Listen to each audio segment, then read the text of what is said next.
चोलिए में बाझल रहे सैया सुबह शाम गे। एगो में है हुक लागल एगो में बाटाम गे। चोलिए में बाझल रहे सैया सुबह शाम गे। एगो में है हुक लागल एगो में बाटाम गे। हमारा फुसल सखी मीठा मीठा बतिया में।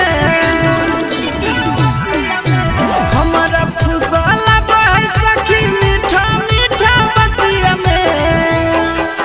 डबल चोली पिन्हबै बनम हम रे रे रे रे। डबल चोली पिन्हबै बनम दिन खोले एगो रतिया में। डबल चोली पिन्हबै बनम दिन खोले एगो रतिया में।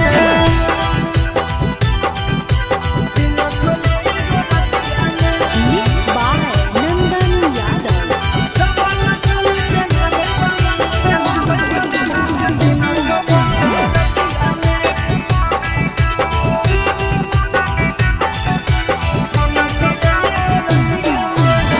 नंदन बलमुआ जब सहारिया से आबो है। एक से एक